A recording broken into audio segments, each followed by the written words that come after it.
Kodoro Yorùbá Television. Ẹ káàárọ̀, mo report láti Welfare Hospital near Old Ife Road. We learned that a policemen, our policemen, pé bí wọ́n ṣe ń lọ, wọ́n lé Márúwá, wọ́n ní Márúwá yẹn gba one way. So on their way going, wọ́n wá yìnbọn fún Márúwá. Ibi tó ti yìnbọn, ọmọ tó wà nínú mọ́tò, ẹni ẹlẹ́ni gbé ọmọ ẹ̀ lọ sí school. Bó ṣe ń gbé ọmọ ẹ̀ lọ ni wọ́n ti yìnbọn fún. Inú mọ́tò yẹn ni, this is the boy's blood. This is the boy's blood. I'm reporting from Prince 89.7 FM Ibadan. I'm reporting for Prince 89.7 FM Ibadan. Blood ọmọ yẹn ni, àwọn èèyàn ni, àwọn Márúwá, àwọn ní Márúwá ni. Mọ́tò wọn ni, these are the policemen. Yeah, these are the policemen. These are the policemen. I'm reporting from Prince 89. Reporting for Prince 89.7 FM. This is Welfare Hospital. Welfare Hospital.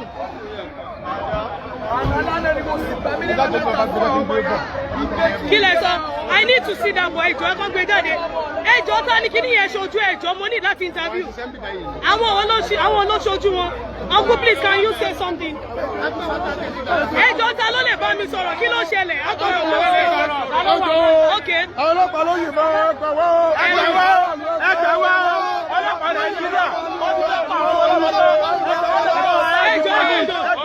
Hold on, kí ló ṣẹlẹ̀? Uncle, God bless you, kí ló ṣẹlẹ̀ sir? Ẹ dárúkọ yín. Okay. Now, I wà ní airport. Okay. Wọ́n pọ̀ sí mọ́tò Yinbon. Okay. Àwọn tí mà. Okay. So, àwọn parade ọlọ́pàá yẹn náà. Okay. Wọ́n jọ ìwọ̀n. Okay. So, kátàrí ni pé mọ́tò ẹ̀ ṣe wọlé sí one way ní airport. What next báyìí ni pé ọlọ́pàá yẹn release. Ó release ni lọ́wọ́ kan. Ṣé Márúwá ló fẹ́ yìnbọn fún? Irọ́ mọ́tò tó lè yìn gbẹ̀gbẹ̀ náà ni ó lè bọ́mọ sùn sẹ́yìn nípa ṣíṣe ni pé ó jáde ní àbá ọdẹ. Okay. Ọlọ́tútù náà ń lọ, ọmọ ọlọ́tútù ni wọ́n. So wọ́n máa wo àbá ọdẹ sí ọlọ́tútù, distance yẹn kéré gan. Ó wá ní kó ń pa abẹ yẹn, àwọn bọ̀, ó wá bá, wọ́n á ní wọ́n wé. Ó wá tó padà lórí lọ́ọ̀ṣì yẹn, ó wá lọ tó padà kí ẹ náà fi pọ̀ sí ẹ̀ bẹ́ẹ̀. Nígbà tó pọ̀ sí ẹ̀, ó wá tó padà, ó fi wọlé sí wọ́n wé yẹn. Àwọn ọlọ́pàá yẹn, bó ṣe pọ̀ sí bàbá ìlọ́wọ́ bẹ̀, ó rí ní ìtìbẹ̀. So ẹ máa bọ̀ sọ́wọ́ wò, ẹ wá wò tí ọ̀nà tó gbà wọlé. Okay. Ẹ máa gbà wọlé. Yà á fẹ́ lọ́wọ́ bí tí ìbọn gbà wọlé. Ó wọlé bí. Ẹ wo, ọ̀tá ìbọn wọlé bí. Ojú ọ̀tá ìbọn ti wọlé. Ẹ máa bọ̀, ó bọ̀ ọmọ yẹn nu bí. Ó jáde bí ẹwu ẹ̀jẹ̀, ó jáde bí. Ẹ wo, ẹ̀jẹ̀ tó ti jáde, ẹ wojú tó ti jáde.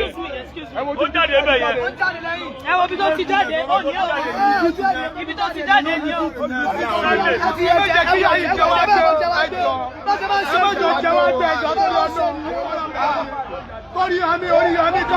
Ẹjọ́ ọmọ níbo ló gbé ọmọ yẹn síbo lọmọ yẹn wà báyìí? Báwo lẹ́yìn ṣe mọ́ pọ́ ti kú? Wọ́n sì ń gbé bọ̀.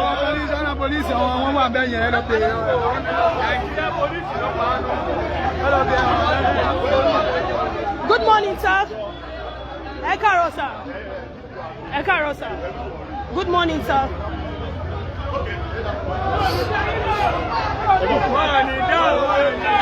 I wanted to have a word with them, but they said no. The policemen said no. That they are not interested in speaking with me. That they are not interested, but we saw the stray bullet. Aribiti bọ̀tí wọlé láàrin ìgboro. It's not the PRO. Okay, you're the PRO, sir. It's not the PRO. Then who is the PRO? Well, I'm trying to get. But he should. Sorry, he should. He's supposed to attend to me. Yes. Oh, yeah, please attend to me. Yes. The child is my junior brother child. Good. Thank you. Bàbá ẹ̀ ń bọ̀ látọ̀dé gbà yìí. Okay. Wọ́n wá ń lébọ̀. Wọ́n lè dé airport. Okay. But trailer ló di mọ́ wọ́n gbọ́ ọmọ náà lọ bí tó ti kọ Waec. All right. Ẹ wá yìnbọn fún Ó fẹ́ lọ kọ Waec. Ọmọ yẹn lọ kọ Waec kiri. Ọmọ 17 years. Ìbejì ni.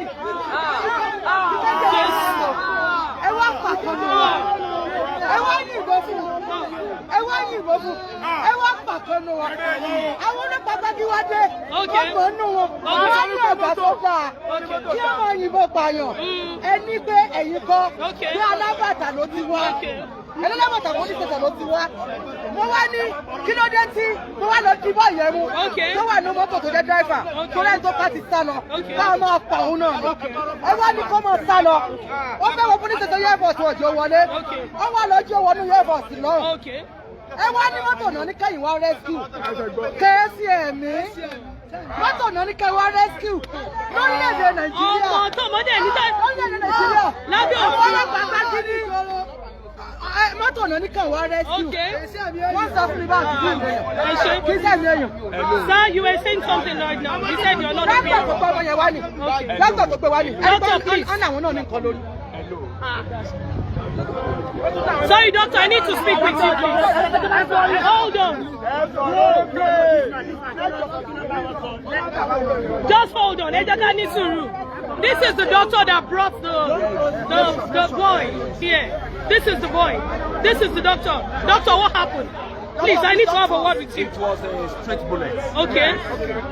They hit him inside his waist. Jesus. And he died by getting from his waist. What happened to your head, please? You need to talk. You need... Of people that use a stick to hit me and my... When you were trying to rescue the boy, right? Why I want to rescue the boy and the policeman. So the rest ran away. There are 9 in numbers. So the boy is dead now. I only picked only one out of them. So where is he now? Where is he? He's under my custody for now. Okay. Just to bring out peace and calm among the citizens of Nigeria. All right. Please, thank you very much. The division of the police. Skylet. Where is Skylet? He is the ASP, the Assistant Commissioner of Police, warned him this morning. He's supposed to be on off. Okay. This morning. So what is he doing on duty? To join those Ottoman. Okay. The problem comes from the Ottoman. Okay. That's normal. Thank you very much, doctor. Your name, sir, please. Your name, please. Dr. Deyoju Ayinla. Okay. Thank you very much. Wait, now we are still here reporting live at Welfare Hospital. We are told the boy is dead. We are told the boy is dead. This is the car. This is the car, yes, where the stray bullet came to meet the boy. Thank you. Thanks for watching. We want justice for this little boy. Thank you very much. Thank you. Máa wò ó níbi gbogbo àti nígbà gbogbo ohun ọ̀tún ń dúró dè ọ́ ń bẹ̀. Òkodoro Yorùbá tẹlifíṣàn.